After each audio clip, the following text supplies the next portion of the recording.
What's up, everybody? Welcome back to the Sutton Sanctuary Podcast. It is your host, Chase Sutton, joining you guys all by myself again this morning. Coming at you guys. It's December 23rd. We're 2 days away from Christmas. The year is over. It's just like that. It came and it's gone. And yeah, 2 days away from Christmas. It's crazy that again, this year has already come to an end. It's been such a wild ride from start to finish. Um, so Merry Christmas to all of you guys, first of all. Second, um, maybe the elephant in the room, if you probably have heard or saw, or if you haven't, now you are. Briley and I did have the birth of our daughter back on December 9th. So without getting into too much detail regarding, our private lives and our private matter in that manner, we'll just, everyone's healthy. Everything went, about as smooth as it could have, for the circumstances and for some of the issues that arose. But, um, you know, baby's healthy, Briley's healthy. We're back home, obviously. Uh, and things are going well. We're in that survival mode. And if you've ever had kids, you understand, what I'm referring to. But been in that survival mode. Only goal is to stay alive, right now for these next 2 to 3 months. It's just stay alive, feed, keep clean, as clean as you can, and try to eat something, try to sleep when you can. So it's just full survival mode. So, but I'm glad that I'm getting to sit here, and have this little reflection with you guys today, because like I said, it is the holiday season. Christmas is coming up. Very exciting times. To have a newborn around the holidays can be nerve-wracking, just due to a lot of sickness and stuff kind of going around, but also just really, really kind of sweet, and just it's a whole different experience. Um, but I was debating on if I was even going to come and do this episode and have this kind of conversation, because not only is it Christmas time, but 5 days ago was December 18th, and December 18th marked 2 years that I have been sober from alcohol. So, and you may think, why, excuse me. I started the podcast sort of with the uh, idea that I would be kind of sharing that personal side of my life, the struggles with alcohol that I had, and always just in a way that sort of encouraged others, maybe help someone else with the same struggles, to see that you could pull yourself out of it, you could move on and get past these things. And um I personally am one that still finds myself struggling sort of with the imposter syndrome, um feeling like it's very easy for me to kind of go back to sort of almost like I call it my past life, the life that I was sort of living before, and then to be where I'm at now. And I'm extremely blessed and extremely grateful, and the Lord's been very good to me, even whenever I've been undeserving.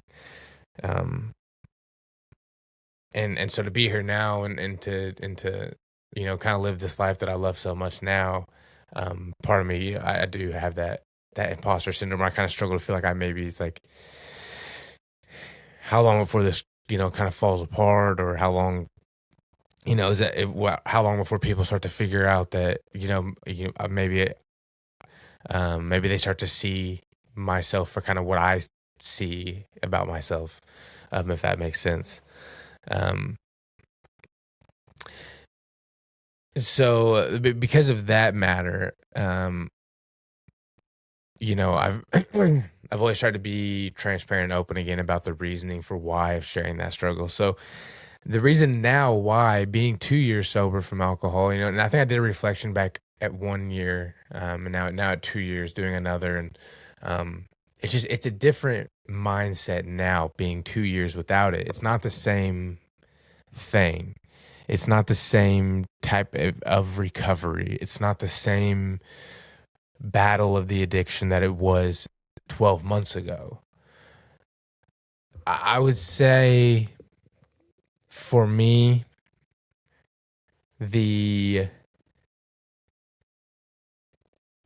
first 6 months is like kind of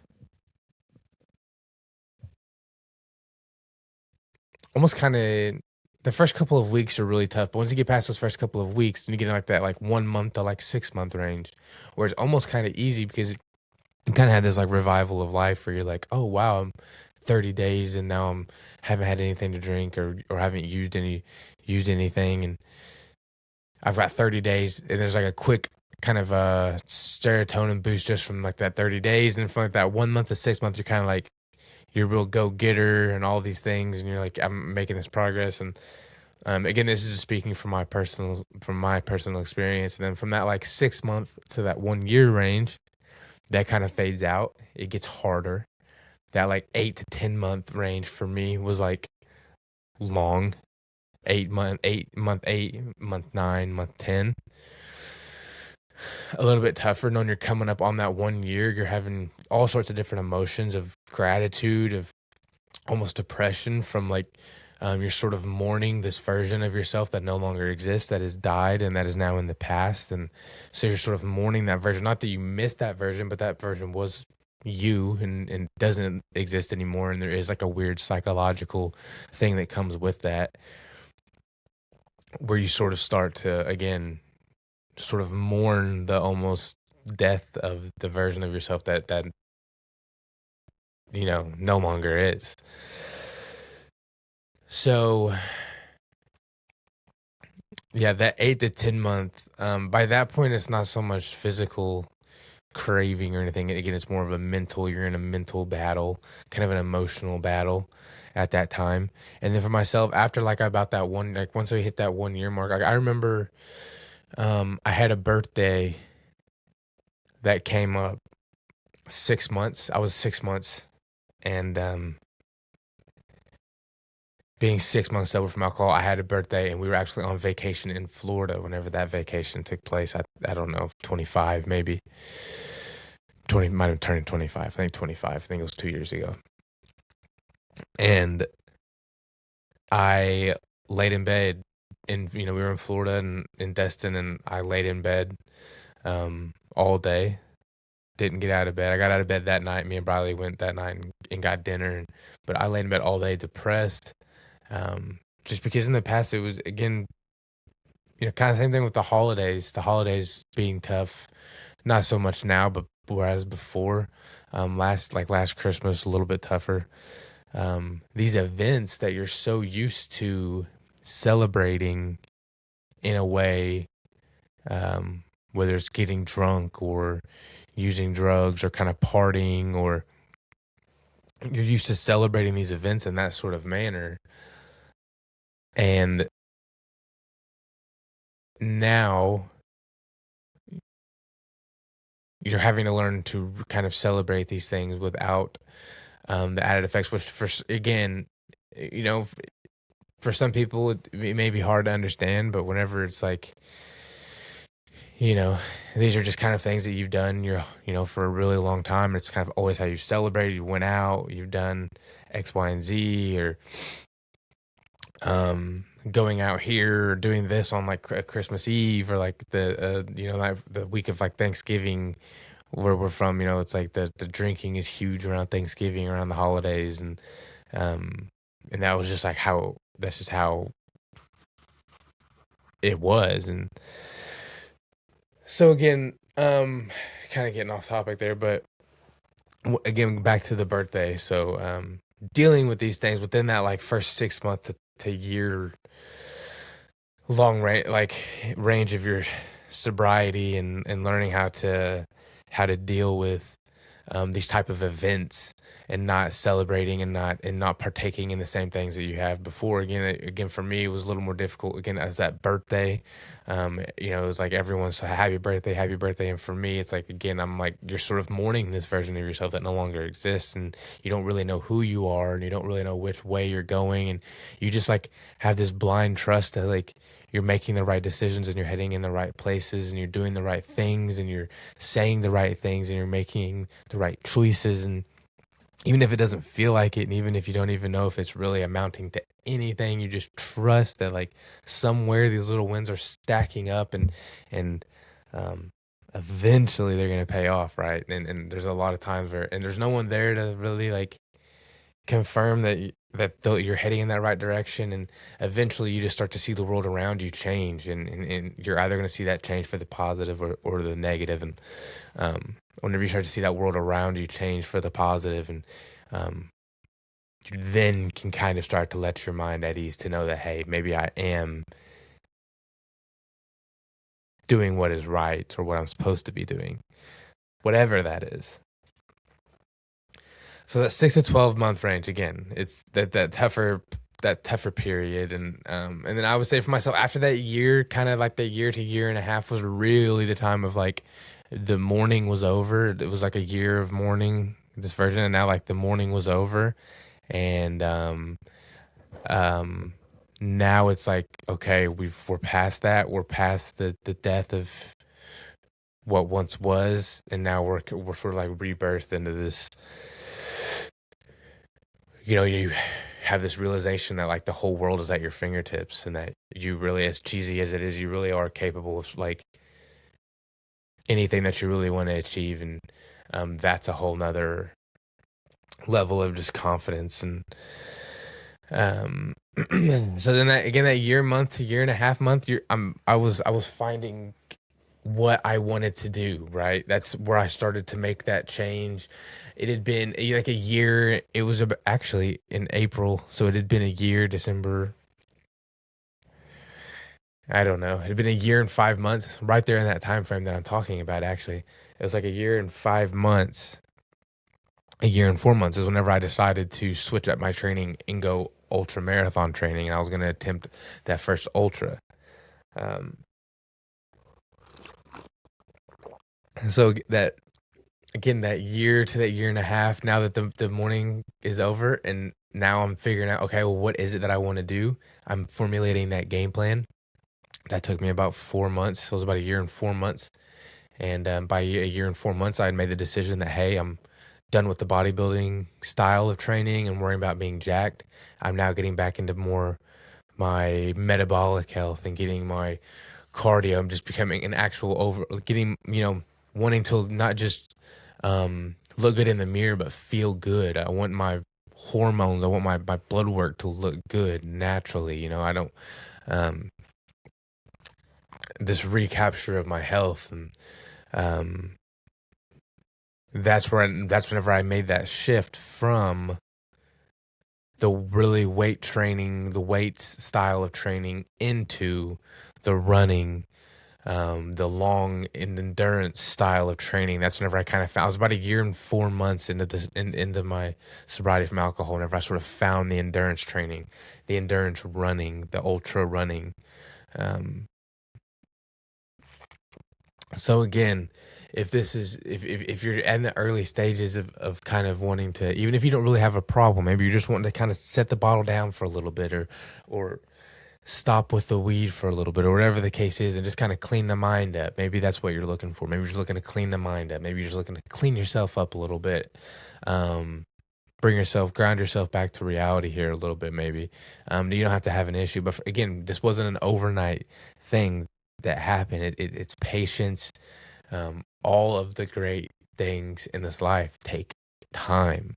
Um, just like getting sober, just like training for an ultra, just like training to step on stage to be a bodybuilder, just like putting down the drugs, just like it is a process that does not happen overnight, and it takes an incredible amount of patience. Um, and I think that's why I was so drawn to that endurance training at that time, because I had moved past sort of the depression stage, and I had come to reality with this version of who I am now, and not just come to grips with it, but became really okay with it, actually. And was really okay with the person that I was becoming, that I am becoming, and that I am now. And not just because at first I was kind of resentful, kind of towards this version of myself. I didn't care for it as much. The arrogance of sort of an addict's mind, and you miss that. You miss the old version sometimes. You don't want to admit that, but sometimes you do. It's just yeah, it's inevitable that sometimes you're gonna have those moments where you're just gonna miss it, and so there's a little bit of resentment that goes on. Once you kind of get rid of that resentment, and you quit holding yourself to these standards that are impossible, and you're going to continue to let yourself down, and you're almost doing it as a self-sabotage. You almost do it to almost prove to yourself, see, this version of yourself isn't better than who you were before. You're still a fuck up. Um you just don't drink anymore, and you like claim to be better, and there's these like mind games that I play with myself, and I have to remember, no, that's not true. Actually, what is true is that the person that I am now is better. That's not a lie. That's not some fabricated thing that I've told myself. That's real. That's factual. It's black and white. It's on paper. It's everywhere. Um, it's just a fact of life. And uh, anyway, well, again, that resentment towards yourself. Letting yourself off with a little bit of a break, giving yourself a little bit of a break, because a lot of times you're the only one holding that against you. You're gonna burn bridges, probably, especially if you've had the troubles with the addiction, and you're gonna burn the bridges, and you're gonna have to rebuild those, and you're gonna have to say you're sorry to more people than you want to, and it's tough, and um but at some point, you have to realize, like, really, in the grand scheme of things, like, you're probably the only one that's really holding these things against yourself so harshly. So maybe start with uh, letting yourself off the hook every now and then. Um, you might be able to tackle this problem or tackle whatever issue you're facing if you're not off the gates automatically down, or in a fight with yourself. Um, get that clean slate, get that even playing field, and come at it from a level-headed point of view where you're gonna say, "Hey, I'm gonna understand that I'm human and I make mistakes sometimes, and I'm going to allow myself, a little bit of a break this time, and I'm gonna show myself a little bit of mercy, right? Because we're so quick to show everyone else.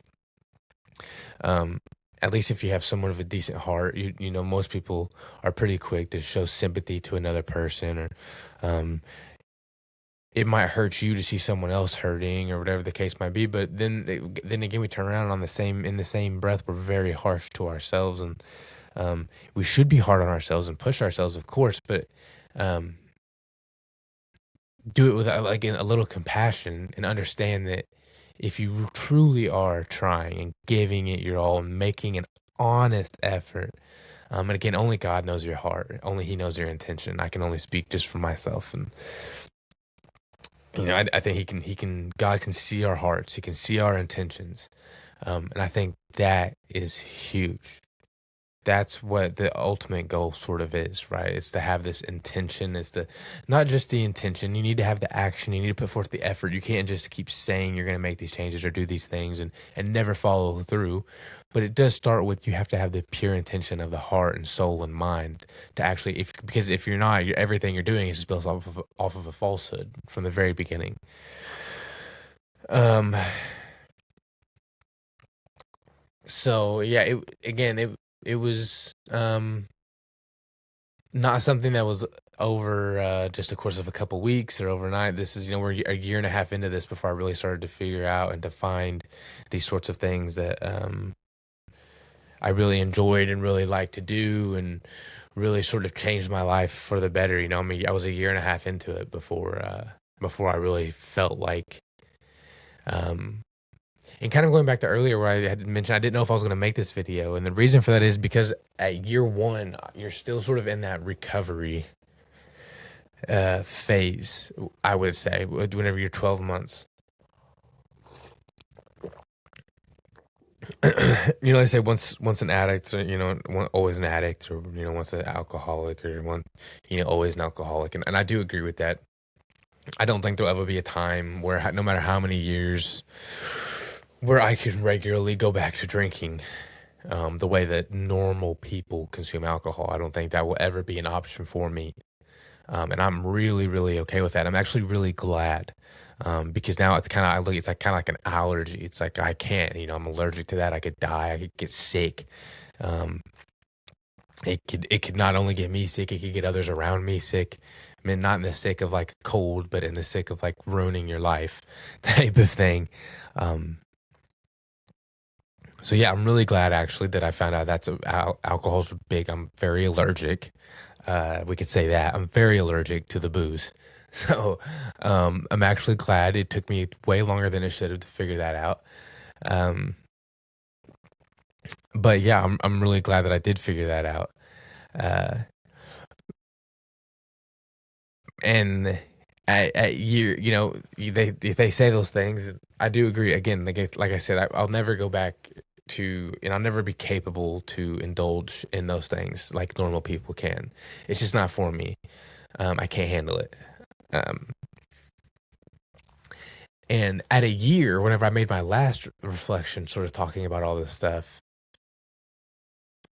I was very much still in that like shaky recovery. I'm not gonna go back and watch it because I never go back and watch any of these because it makes me disgusted at myself whenever I go back and watch any of my videos. So I don't do it at all. I've never watched one ever longer than just to edit through a couple things, put the video together, put it out, and then like I hear the reels and like I don't listen to it. But at the year when I was very much still in that sort of figuring it out, maybe almost sort of like fight or flighty kind of headspace, didn't really know. I was still just very much again trying to figure out what it was that I wanted to do. And sitting here today, I don't find myself. I'm not in that recovery phase. I'm almost sort of the recovery is over. Um, and now it's time to move on. And I didn't know if I wanted to come back and sit down and go through all this again whenever I feel like. Of course, I still am open to talk about these things and have these discussions and be honest about my life, in the hopes that it might help someone else. Uh, I'm also very aware that it's just no longer a part of who I am. Um, I'm no longer fighting the daily battle of like, okay, I'm not drinking today. I'm not going to drink today, like I was a year ago. That's not really no longer in the question. It's just like it's no longer an option. I have too many things to do today. Even today, right now, I have so many things I have to do today. Like literally don't have time to drink, even if I wanted to. Um, and then on top of that, I just don't. Not only has it been 2 years since I've had a drink, it's been 2 years since I've had a hangover. It's been 2 years since I've lost a night's sleep because I was too drunk, and then had to tap out for 2 days and couldn't get a lift in, or couldn't work out, or couldn't do whatever, and basically just pissed away a couple of days trying to recover from a hangover. It's been 2 years since I've had to deal with any of that. It's been 2 years I've been waking up not sick. My immune system's not taking hits. Uh, I don't know the last time I've gotten, of course, knock on some wood, but I don't know the last time I've gotten sick from like a cold like that, or like any sort of virus or flu. Like I can tell my physical health has rebounded so well that like even the sicknesses don't affect me like they did 2 years ago. Um, and again, it does nothing for me. I'm in a mindset now where it's like, if I don't get anything out of it, like I'm not going to put anything into it. That's sort of that's the way I am with a lot of my stuff in my life now, because um the time is much more scarce. I don't have the free time to do all sorts of things that I did like to do before, or spend hours on training or do whatever. It's like, again, even if I wanted to, it's like I don't have the time. I found things, the training, the running, taking care of a newborn, um, doing this podcast. Like I just have too many other places that I have to be in a state of mind that's not clear and focused. The thought of being in a state of mind where I couldn't focus and get some stuff done if I had to, that makes me anxious. Before, the thought of being in a clear, sober state of mind made me anxious. Now, the thought of not being in that clear state of mind makes me anxious. Me not being in full control of what I have going on physically and mentally and spiritually and emotionally, me not being fully in charge of that makes me nervous. I need to be in full control of this. I think it's because I went so many years not having any control, really. What I thought I was, but I wasn't. And now the thought of not having that full control is what really actually makes me nervous. And it's kind of turned me into a control freak in a way, if that makes sense. And yeah, so again, now it's just, I'm not sitting here 2 years later. It's not, I wouldn't consider myself in any sort of recovery or, and if you, it's almost like you'd have to ask me specifically about my drinking problems of the past for me to even remember what you were talking about, because it's just like, again, not in a sense where I would forget and like, oh, okay, now I could go back to this again. No, but it's like, I think there comes a point in time where it's like, I can't, that excuse of like having those issues doesn't work forever. And then this is just my point of view on my personal history with addiction.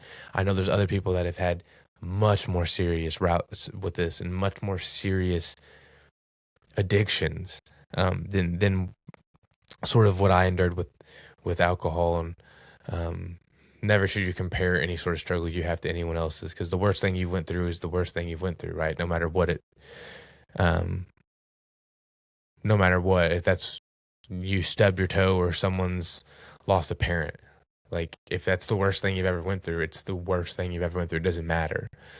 So never to compare, my struggle with the alcohol to someone else's.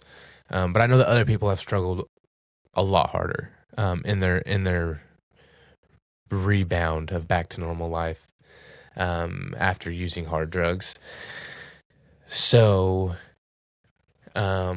I understand that. But for myself personally, in my issues that I went through, it was only so long that I could continue to use that as the excuse of not kind of figuring it out and sort of growing up and not letting those things control me anymore, and finding myself in a place where I can look back at that time in my life.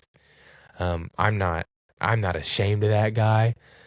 Mainly because I don't care enough anymore. Like, that version of me can't touch me anymore. That guy that I used to be can't reach me anymore. Like, he's dead, doesn't exist, not here. Can't reach him. You can't call him. You can't find him. And I won't jinx my luck here, but it would have to be catastrophic for any sort of resurrection of that guy. And I won't even go into what that would have to entail. But really,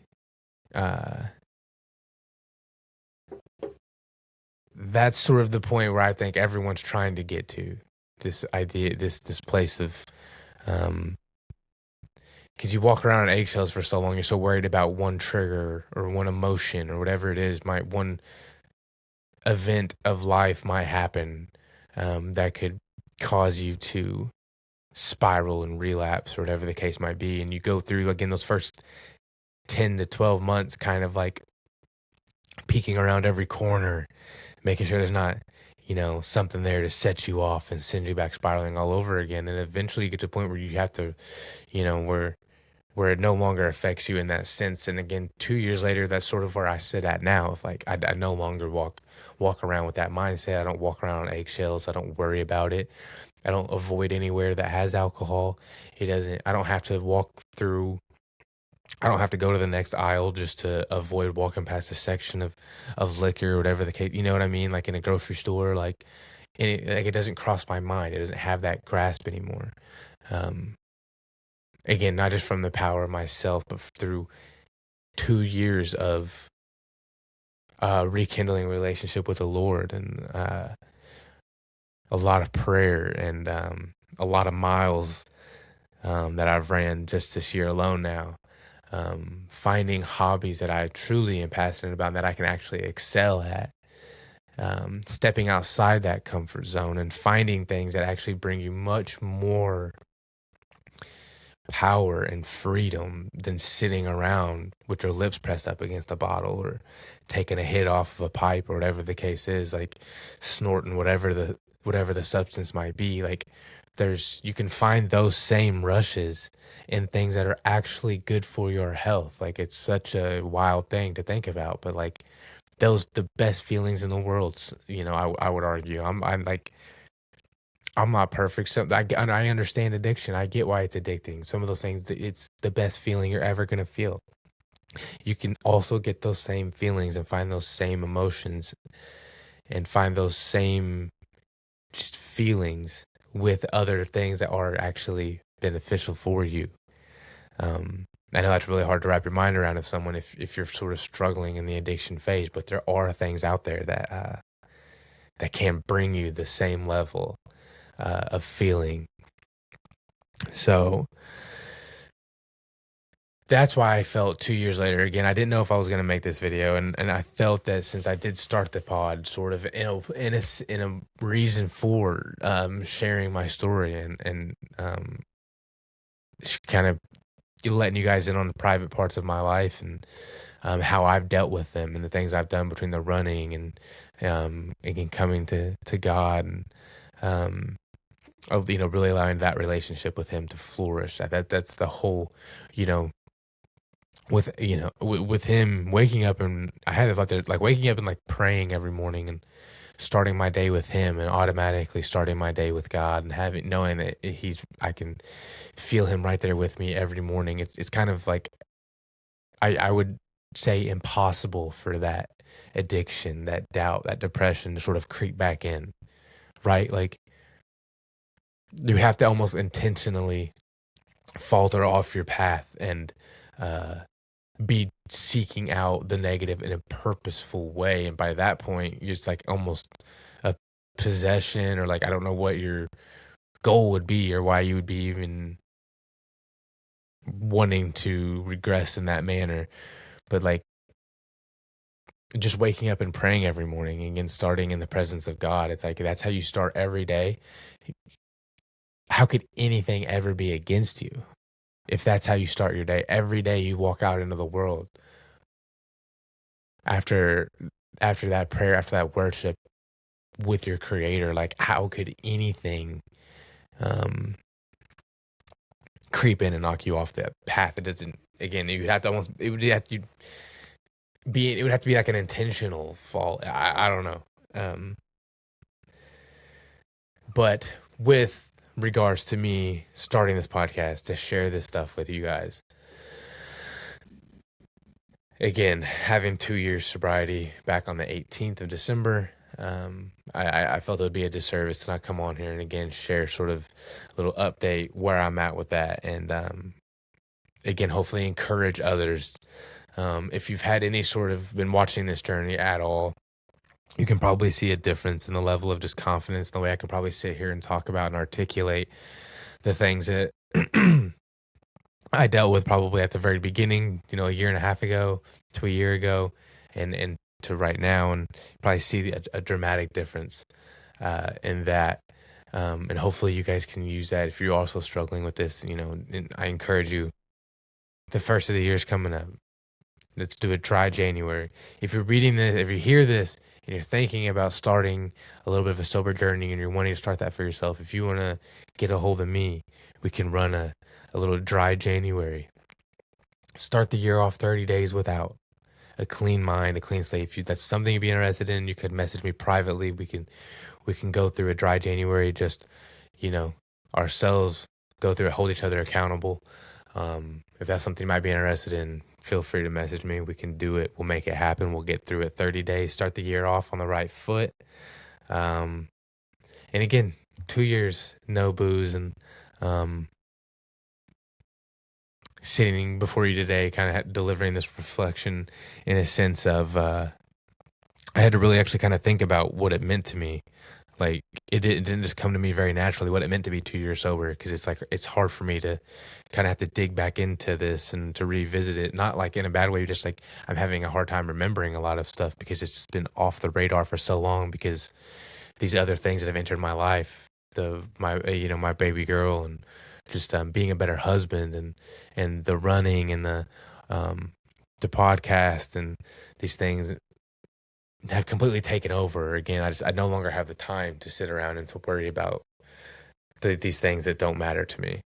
Um, but with all that being said, hopefully there's anybody out there that's finding themselves in the same shoes I was in 2 years ago, and you have questions or concerns, or you want to in depth sort of the steps that I took along the way to find myself where I'm at now. Feel free to reach out, to message, and I would love to sort of help you out if I can, and get you also headed sort of in that right direction, and get sort of a plan together if that's what we have to do. Um, so yeah, that's 2 years off the booze. December 23rd, we're 2 days from Christmas. Newborn baby at home. Almost the start of the new year. First race I'm looking at first ultra end of March, beginning of April. It's going to be a big year. Lots of races. Lots of exciting stuff. Briley's even made the comment of want to start getting some miles in. It's going to be a great year. Lots of goals. Just lots of stuff coming this year. Stick around.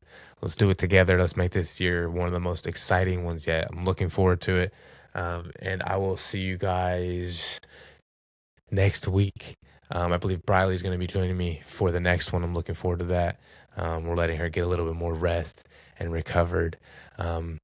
She has made mention she would like to come on. We're going to do a little episode, and just talk about the first couple of weeks, newborn baby life, what it's been like, how our lives have changed, how we're mitigating the changes, how we're dealing with some of these changes of scheduling and that kind of thing, and things that we're personally doing. If you're a young couple or you're a new couple that's still wanting to stay active and do these things, and I'm putting together a lot of effort to make sure that her and I are both sort of staying physically active, and taking care of ourselves and prioritizing ourselves. I think prioritizing ourselves is the best thing we can do as parents for our children, is to make sure that we're continuing to pursue the best versions of ourselves. So we'll get into more of that later. I just wanted to come on here and talk about the sobriety. I had a lot of people reach out. I had people ask if I was gonna kind of talk about it. So decided to go that route, get this video in. Yeah, so we will see you guys at the next one. Thank you. I love you all. Peace.